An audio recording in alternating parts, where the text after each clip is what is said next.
Welcome back to Healthepi, the podcast where we explore the intersection of health, data, and human compassion. I'm your host.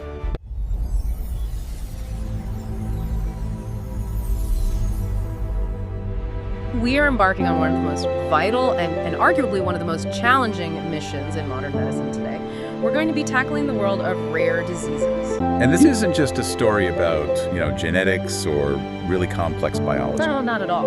It's a collision point of data science, ethics, huge regulatory barriers, and just profound human need. It really is. I want you to start, as we often do in this deep dive, with the personal. I want you to imagine a family. Okay. They're watching their child, and this child is exhibiting strange, really subtle symptoms, things that defy any easy classification. Things a doctor might initially dismiss. A little clumsy, maybe a slight speech delay. Exactly. So they visit countless pediatricians, they see neurologists, other specialists, they endure years of invasive tests, years of blank stares from even the most seasoned experts. And then they face that deeply unsettling realization that nobody knows what is happening. That is what the community calls the diagnostic odyssey. And it is brutal. When we actually look at the data, the median time it takes just to find a name for the condition, just to get the diagnosis, can be 5, 7, or, believe it or not, even 10 years. A decade of not knowing. A decade. Yeah. It was fascinating here, but just devastating for the family, is that the delay isn't always because we lack the diagnostic tools. It's because of the global fragmentation of knowledge. What do you mean by that? Well, no single institution, no single doctor sees enough patients to recognize the pattern. A doctor in Ohio might see one case in her entire career. Another in Germany sees one. They never connect the dots. So that moment when they finally receive a diagnosis, it should feel like the finish line, right? It should, but Yeah. for these families, it so often feels like a second blow. Why is that? Because once they have that name, once the disease is finally defined, they face the reality of extreme rarity. They're told there are no treatments, there is no cure, and critically, there is almost no ongoing research. Right. And it's because the patient population is simply too small to justify, the massive financial effort. They become completely isolated by the sheer uniqueness of their loved one's condition. That isolation it's measurable, isn't it? Yeah, Defining rare helps us grasp the scale of this. it does. Individually, we're talking about diseases that affect fewer than 200,000 people in the U.S. Or the European definition is fewer than 1 in 2,000 people. I mean, these are statistical ghosts in the global health system. But the numbers are deceptive, because while the individual groups are tiny, the collective crisis is staggering. Absolutely staggering. We're talking about over 7,000 such disorders. 7,000. And collectively, they impact hundreds of millions of people worldwide. For these patients and for the researchers who are fighting on their behalf, the primary obstacle, it's not actually the complexity of the biology itself. Which is counterintuitive. You think it's all about the science. You would. But we have the gene sequencing tools, we understand a lot of the basic science. No, the real issue is purely structural and statistical. So what is it? The core obstacle is what we call the data desert. There is simply not enough sufficient, well-structured, and this is key shareable patient data. The kind of data you need to fuel breakthroughs. Exactly. Breakthroughs in automated diagnosis, accurate prognosis, and, most importantly, scalable drug development. The scarcity of numbers just cripples the entire process from start to finish. So we have this massive statistical hole that desperately needs filling. If we can't find the real-world data, we have to find a way to ethically and, intelligently create the data we need to populate that desert. And that's the mission today. Today, we're introducing the revolutionary concept that promises to do exactly that, synthetic data. We're going to be exploring how statistically realistic virtual patients are transforming this landscape for rare diseases, offering ethical and powerful solutions where traditional methods have just stalled and failed. It's a complete paradigm shift. I mean, we're moving beyond simply protecting the very limited data we have to intelligently generating the volume and variety of data we lack. We're effectively engineering a path to discovery. That's the core focus of this deep dive. So let's jump straight in. Let's start by understanding the full weight of the problem by navigating the rare disease data desert. Let's do it. Okay, so the first, most visible barrier is it's the fundamental challenge of statistical scarcity. In the world of clinical research, everything, and I mean everything, hinges on statistical power. It's the gold standard.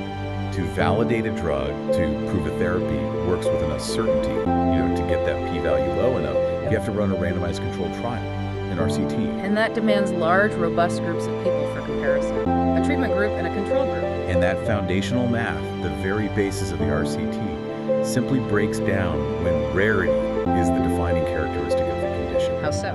Well, if we were looking at a disease that affects, say, only 5,000 people globally, the idea of recruiting even 200 of those people for a multi-year, multi-site trial is often, well, it's logistically and financially impossible. the patient pool is just too small and spread out. Exactly. The coordination effort is too slow, it's way too expensive relative to any expected commercial outcome. The whole model just falls apart. And the sources we looked at highlight that this isn't just a math problem, is it? It becomes a profound ethical challenge. A huge one. When you're dealing with a life-threatening, progressive condition, you can't always justify a traditional study design that involves assigning half of your tiny patient population to a placebo group To a sugar pill. for several years. Ethically, withholding a promising, even if it's an experimental, therapy just for the sake of statistical rigor, it becomes unconscionable. You can't tell a parent, your child might get the real drug, or they might get nothing for 3 years while their disease gets worse. Absolutely not. So the necessity of that placebo arm, which is core to traditional trials, it conflicts directly with the humanitarian need to rapidly employ any potential solution. And this scarcity affects every single layer of research. So not just the big drug trials. Not at all. Traditional cohort studies where you follow groups of patients over time, or natural history studies which just document the disease's typical course, they also suffer. If you only have 50 patients available for your study, Your ability to say what's typical is almost zero. it's severely compromised. Yeah. And any conclusion you draw is inherently limited in its generalizability. You might just be documenting an anomaly of your specific 50 people. So even the most foundational research, just trying to map out how the disease behaves, is hobbled from the start by the lack of numbers. And that challenge is compounded by the fact that those scarce patients are almost never in one place. Which brings us to the next barrier: geographic dispersion and regulatory walls. Right. Think about a world-leading researcher. She specializes in a specific, ultra-rare autoimmune disorder. Her total known patient cohort, it might be spread across 5 continents. A few families in Scandinavia. One in Brazil, several in Southeast Asia, maybe a handful in North America. So for that researcher to conduct any kind of comprehensive, statistically meaningful study, it has to be an international collaboration. There's no other way. No other way, and this is where the friction points emerge. This is where the bureaucracy kicks in. Big time. International collaboration, while absolutely necessary, runs straight into the brick wall of differing national privacy regulations. We are dealing with incredibly sensitive medical data governed by these stringent and very different laws. We're talking about GDPR in Europe. HIPAA in the US, and then dozens of other equivalent national privacy regimes all over the world. And sharing sensitive medical records across those borders. It's an administrative nightmare. It requires complex legal negotiations that can take years, endless regulatory approvals, and it often forces researchers to strip the data of so much useful clinical context. What do you mean by that? To get approval, they might have to remove all detailed doctor's notes or fuzz specific dates, or remove geographic identifiers. By the time the data can actually be shared, its scientific utility has been significantly degraded. You've lost the richness. So that regulatory maze essentially walls off the very patient groups that need to be pooled together. Exactly. You need to combine the global patient population to get statistical power, but the global regulatory structure actively resists that pooling. It traps the data in these national silos. The data exists, but it's fragmented, it's locked up, and it's completely inaccessible for the kind of large-scale analysis that could lead to a breakthrough. That's it in a nutshell. And this fragmentation becomes even more crippling when you layer on the internal complexities of the diseases themselves. Clinical heterogeneity. Okay, let's dive into that.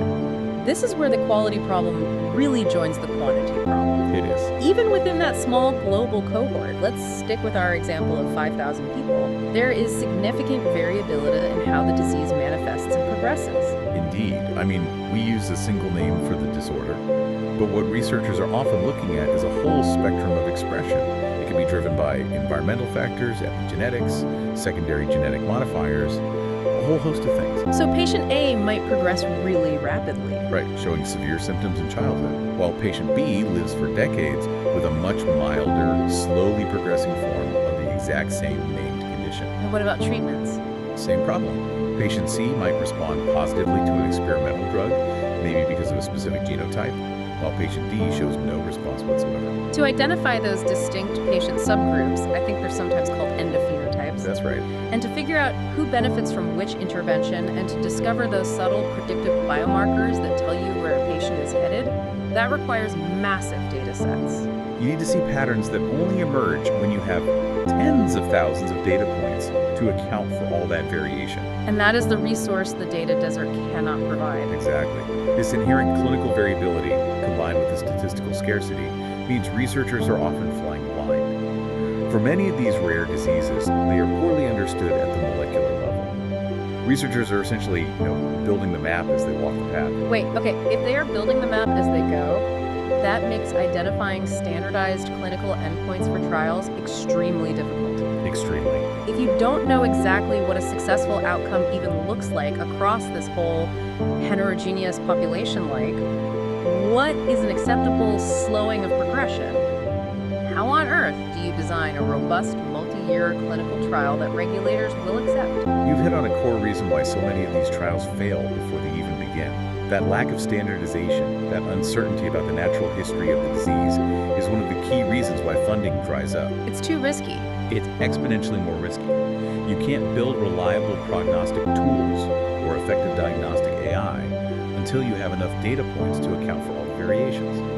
And that uncertainty just kills any commercial endeavor trying to enter the space. Which brings us to the harsh, cold reality of this. The amplified economic hurdle. This is the core orphan drug challenge, and it's just made so much worse by this data scarcity. It is the brutal commercial calculation that pharmaceutical companies have to make. Explain that. Developing an orphan drug therapy for a tiny population requires the same immense investment as developing a blockbuster drug for, say, high cholesterol. We are talking about typical drug development costs that can exceed $2 billion and take over a decade. $2 billion. But the potential commercial return, because it's constrained by that tiny patient market, is minuscule in comparison. So the limited commercial incentive creates this immense economic hurdle that just slows down discovery, it prevents investment, and it keeps families waiting for years or even decades. It's a vicious, self-perpetuating cycle.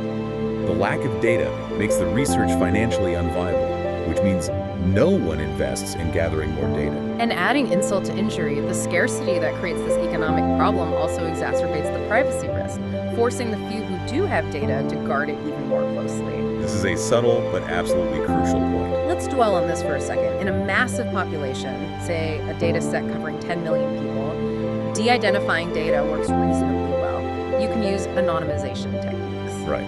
Hiding one record among millions is achievable, and the risk of someone being re-identified is statistically very low. But now consider that data set of all 25 people in a single country who have an extremely rare liver disorder. Okay. That group might include a 5-year-old girl, an 80-year-old man, and 23 others. The moment you introduce age, a localized residency area, and the diagnosis name itself. The ability to link that de-identified data back to the specific individual becomes frighteningly easy. It's basic statistical detective work. The technical term for this is identifiability by uniqueness.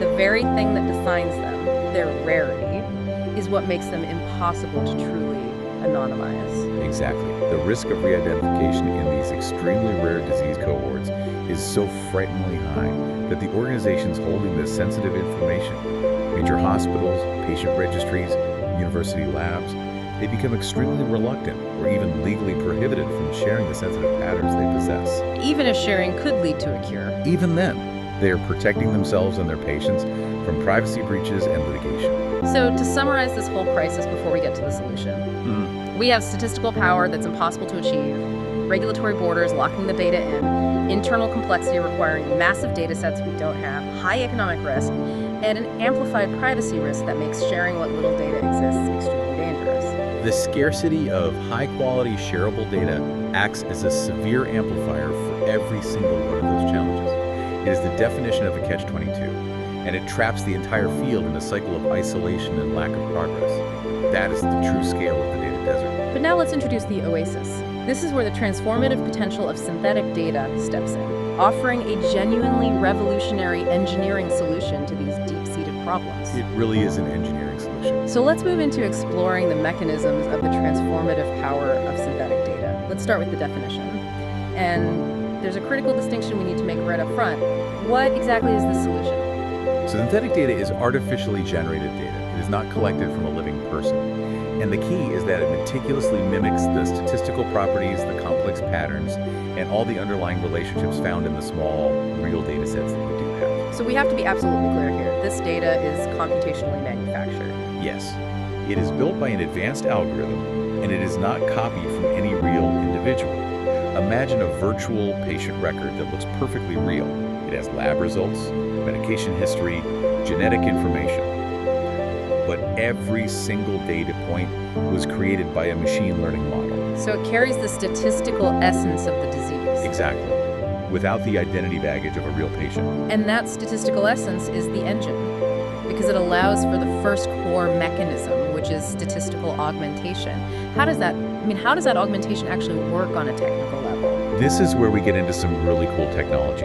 We're talking about advanced generative models like generative adversarial networks, or GANs. GANs. Okay, break that down for us. The easiest way to think of a GAN is as a powerful digital forger and a very sophisticated digital detective, and they're working in opposition to each other. A forger and a cup.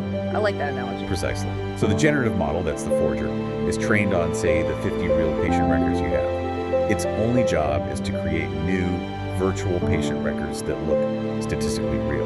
And the detective. The other component, the discriminator, the detective, is constantly trying to determine if any given data point is real from your original 50, or if it's synthetic, created by the forger. So the forger keeps trying to fool the detective. Right. The forger keeps creating synthetic data, and the detective keeps getting better and better at spotting the fakes. And this forces the forger to get exponentially better at mimicking the subtle statistical DNA of the disease. It's like an arms race. It is an algorithmic arms race. And through this process, the algorithm learns the deep, complex statistical structure, the nonlinear relationship between, say, a specific gene mutation and the rate of cognitive decline, or the correlation between a lifestyle factor and biomarker levels. And once the model understands that structure, that statistical DNA, it can then generate 500, 5,000, or even 50,000 new virtual patients. And these virtual patients are, from a statistical perspective, indistinguishable from the real ones. But wait a minute, if the real data set is that small, only 50 patients, how do we know the AI isn't just modeling the noise? Or maybe an artifact that's specific to that tiny original group, rather than the true generalized disease structure? That is the constant challenge in the engineering process. It's a fantastic question. This requires highly specialized generative techniques and continuous validation against established epidemiological knowledge. So you have checks and balances.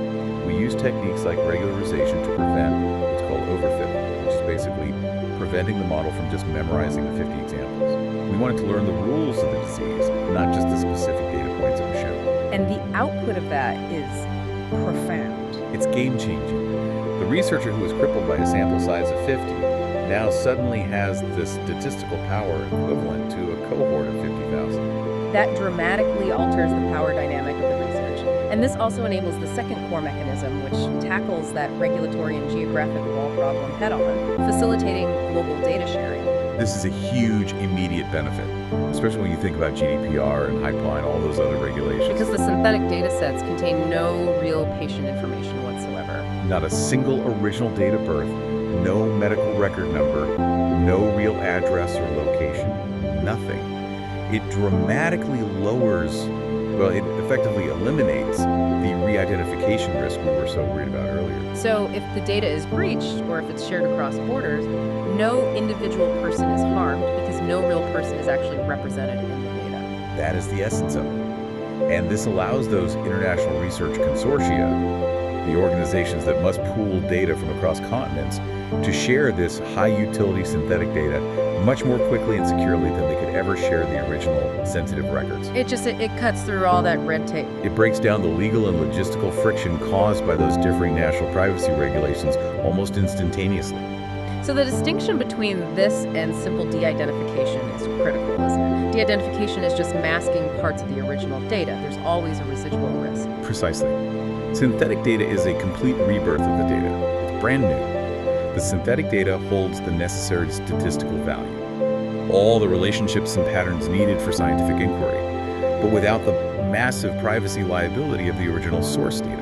And that privacy-preserving utility is absolutely vital in rare disease research, where that residual risk is so amplified. It's an ethical and a technical solution to a logistical problem that was created by scarcity. And that brings us to the third mechanism, acceleration, accelerating AI and de-risking drug development, particularly for those small pharmaceutical companies facing that immense orphan drug challenge. Right, so machine learning models, especially the ones designed for complex tasks like catching subtle early diagnostic patterns or predicting long-term prognosis, they require colossal amounts of input to learn complex nonlinear relationships. Garbage in, garbage out, or in this case, not enough in, nothing useful out. Exactly. If you only give a sophisticated AI 80 patient records, it simply starves. It will fail to generalize.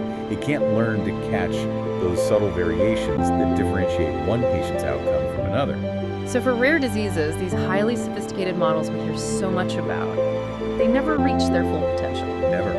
They might be great at diagnosing common conditions, but they can't handle the edge cases, which is what a rare disease is. So synthetic data provides the necessary volume of virtual patients to fully train these robust diagnostic AI systems. And that allows the AI to learn to recognize subtle early onset symptom combinations that no single human doctor could possibly synthesize in real time. And the result is you drastically shorten the patient's diagnostic odyssey. Which is a huge humanitarian outcome right there. A massive one. And on the commercial side, how does it de-risk that enormous investment that companies need to make? Well, pharmaceutical companies can use synthetic data for extensive preliminary analysis. They can assess potential drug targets, and crucially, they can model the likely outcomes of different clinical trial designs on massive synthetic cohorts before they commit a single dollar to recruiting real patients. So instead of betting billions on one single untested trial design that might fail because of poor cohort selection, They can stress test thousands of trial variations virtually first. what does that look like? They can test different inclusion and exclusion criteria, different endpoints, different dosing regimens, all on the synthetic cohort to see which design is most likely to yield a clear result. So they're running virtual trials before the real one. Exactly. This allows them to allocate their limited resources far more effectively and strategically. It reduces the financial gamble, which makes research into these rare conditions more attractive and more feasible, and that ultimately increases the pipeline of new therapies available for the patient community. It transforms a high-risk gamble into a managed scientific venture. Perfectly put. This moves the conversation firmly from the theoretical to the tangible. So in our next section, let's explore how this actually translates into measurable, tangible hope for families. We have 3 vignettes that really highlight the power of synthetic data in action. This is where it gets really exciting. Let's start with vignette 1, accelerating diagnostic AI. We are back with our hypothetical rare genetic disorder, which we'll call condition alpha. Okay. It presents with very subtle, non-specific symptoms in early childhood. Maybe some mild movement disorders, slight cognitive delays, subtle facial dysmorphia, things that could be a dozen other conditions. And because of that, the median diagnostic delay is 6 years. For a progressive disorder, that 6 years is an eternity of missed opportunities for intervention. And the initial data set is, as expected, tiny. Researchers have real, well-annotated data from only 80 patients globally. And this data is complex. Yeah. It's got everything from genetic sequencing and detailed EHR text notes to lab values and, crucially, patterns within medical imaging, like subtle structural changes in the brain that a human radiologist might miss. So the solution is to take those 80 precious records and train one of those sophisticated generative AI models we talked about, a GEM. Right. And this model is tasked with learning the entire statistical correlation map. It has to link the genomic input, the proteomic biomarkers, and the phenotypic presentation all together, So the machine digests the essence of those 80 patients. focusing intently on the complex nonlinear relationships between all those different data types. Then it generates a massive synthetic data set, let's say 10,000 virtual patients, all statistically representative of condition alpha's real-world presentation, but with entirely new data points and subtle combinations. It fills in the statistical space that the real world just couldn't provide. And the power comes when the new AI tool, now trained on this massive, robust, augmented data set, is deployed in clinics. How does it actually work for the doctor on the ground? Well, the AI can process a new child's complete clinical profile in seconds. And because it was trained on 10,000 statistical representations, it can recognize the subtle pattern of condition alpha symptoms using a combination of inputs that no single doctor could synthesize in real time. It sees the combination of a specific lab value, plus a movement anomaly, plus a pattern in the synthetic medical imaging. A pattern it learned from thousands of examples. And the output is a highly confident probability score telling the doctor, you need to investigate condition alpha immediately. That one intervention has a phenomenal impact. The sources confirm this ability to recognize the subtle pattern can drastically shorten a patient's diagnostic time from 6 years down to 6 months. We're talking about 5.5 years saved in that diagnostic odyssey. And 5.5 years saved. That's the difference between severe permanent disability and the potential for life-changing early intervention. Absolutely. If the disorder is progressive, starting a supportive treatment or a behavioral therapy at 6 months versus 6 years means the child might achieve developmental milestones they otherwise would have completely missed. That is the measurable humanitarian value of artificial data. That is truly life-altering acceleration, powered entirely by artificial data. So, moving to Vignette 2, let's look at the financial and ethical acceleration. Simulating clinical trials for orphan drugs using what's called a synthetic control arm. This scenario is the nightmare of every small biotech company. They have a promising new orphan drug for a rare inflammatory disease. It's a genuinely exciting candidate. It showed success in preclinical models. But the gold standard, a large traditional randomized control trial, it's logistically and financially impossible for them to run. Right, they can't recruit the hundreds of patients they need from all over the globe. So they turn to synthetic data to create a synthetic control arm, an SCA. How do they ensure that this SCA is trustworthy enough for regulators like the FDA? The first step is generating the SCA from existing high-quality, real data, specifically from things like patient registries or historical natural history studies. So data that documents how the disease typically progresses without their new drug. Exactly. The generative model learns the progression curve, the variance in outcomes, the statistical likelihood of specific adverse events. It then generates a massive synthetic cohort that accurately models the disease's typical progression over time. And this synthetic cohort then serves as a highly detailed, statistically powerful control group. Precisely. So instead of finding hundreds of real patients and assigning half of them to a placebo, which is ethically fraught and incredibly expensive, the company conducts a much smaller, more focused clinical trial. They enroll the minimum number of real patients necessary to demonstrate the drug's effect. And they compare their outcomes against the statistically powerful synthetic control arm. That is a massive logistical breakthrough. The ethical burden is lowered, the financial cost is drastically cut, and the challenge of patient recruitment is minimized. But surely, regulators must worry that if the synthetic cohort isn't a perfect match, a drug could be approved based on faulty data. That's the critical challenge, and that's why validation is so key. Researchers have to prove the statistical alignment of the synthetic control arm with the real patients who are receiving the drug. How do they do that? They use metrics like propensity score matching, ensuring that the synthetic patients mirror the real patient cohort on all the relevant clinical factors: age, disease severity, duration, comorbidities, everything. If the synthetic control arm is rigorously validated to be statistically identical to a real placebo group, then its evidence becomes acceptable to regulators. The impact here is just pure acceleration and de-risking. It is. This method drastically reduces the required number of real patients you have to enroll, which is the single most expensive and time-consuming part of any trial. It cuts the total study duration. So the ability to use an SCA can bring a life-saving therapy to regulatory review and then to market years faster than the traditional path would ever allow. And those years saved, they're not just lines on a spreadsheet. They're measured in patient lives, improved or prolonged. It completely transforms the financial feasibility of orphan drug development. Our final vignette, number 3, shows how synthetic data helps us look far into the future, understanding long-term progression and identifying new biomarkers. This is the challenge of longitudinal studies. This is critical for things like neurodegenerative diseases.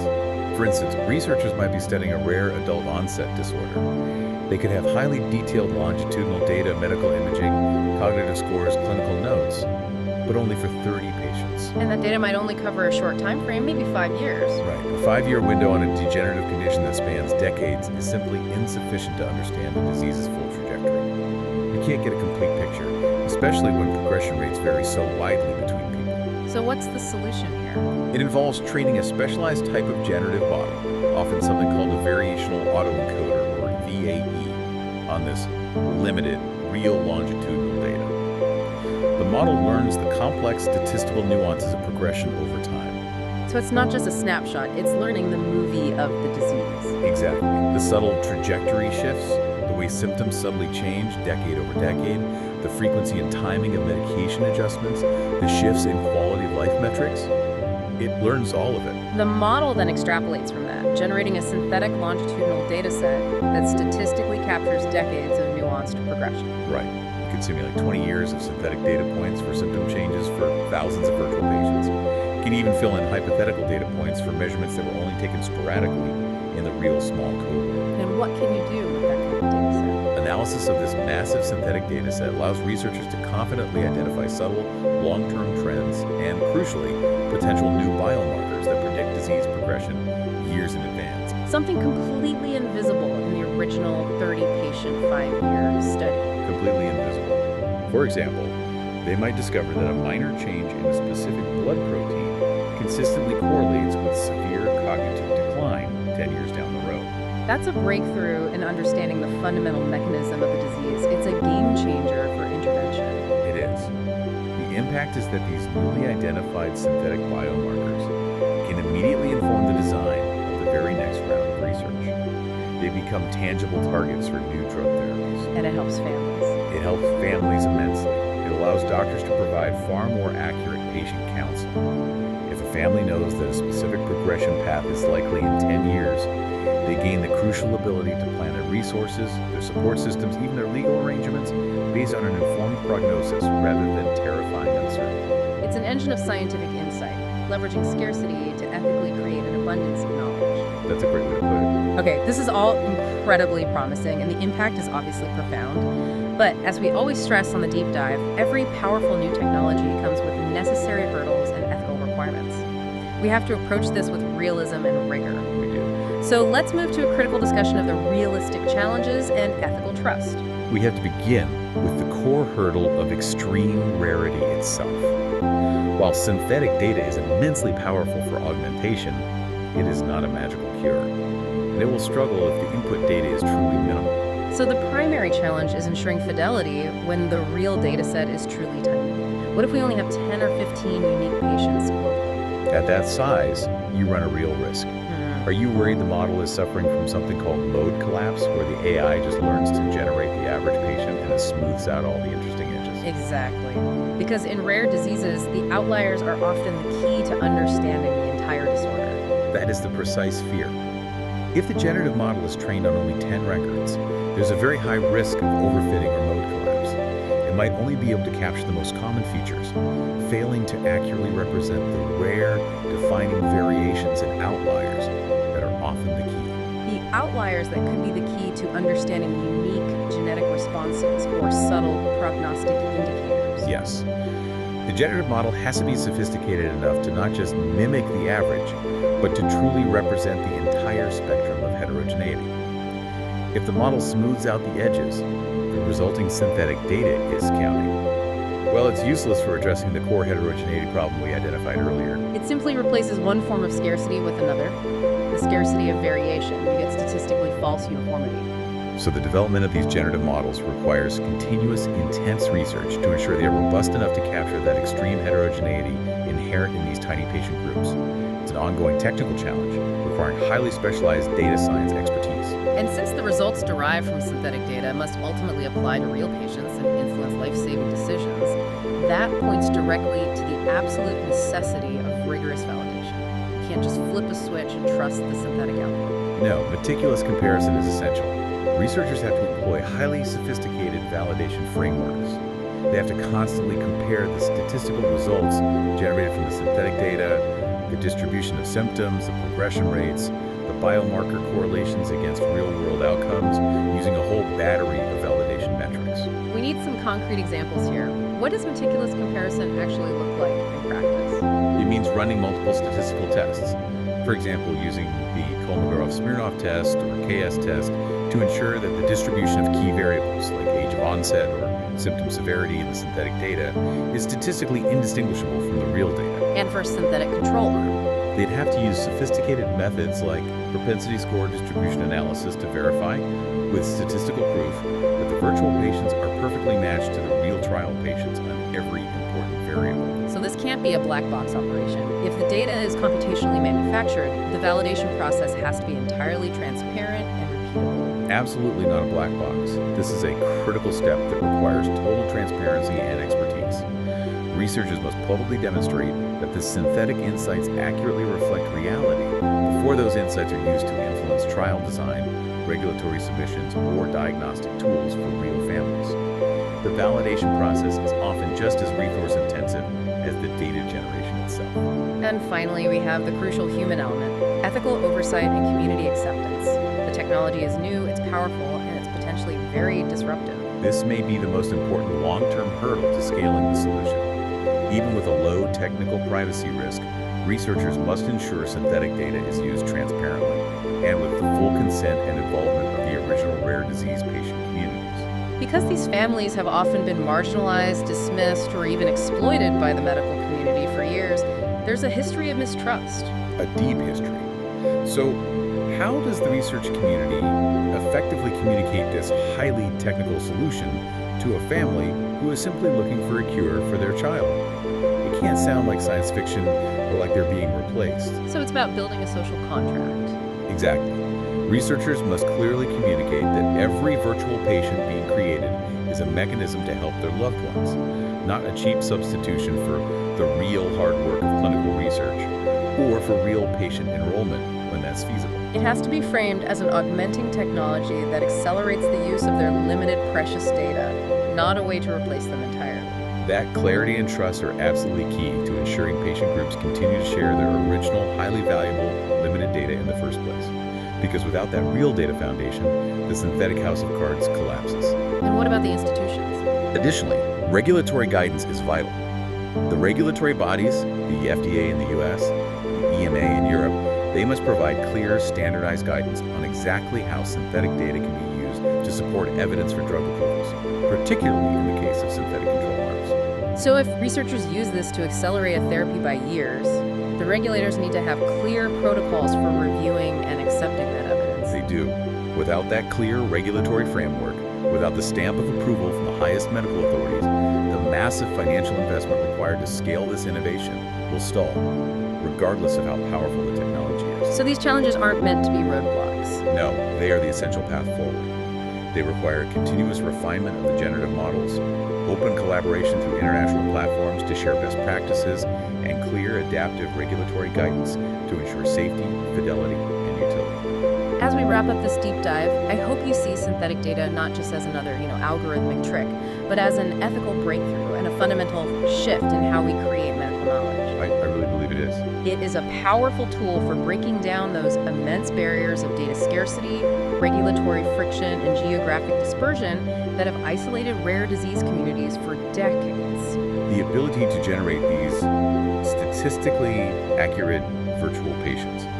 It allows researchers to achieve the necessary statistical power to ask the right questions and conduct the necessary analysis, often for the very first time. It's literally creating the possibility of robust, data-driven progress where previously only uncertainty and waiting existed.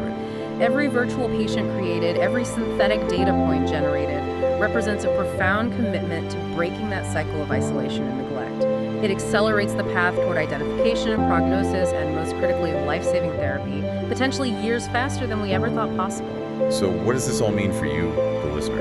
It means recognizing that the future of rare disease research isn't solely about the grueling, often heartbreaking task of trying to find more real data, one patient at a time, across continents. It's about something more.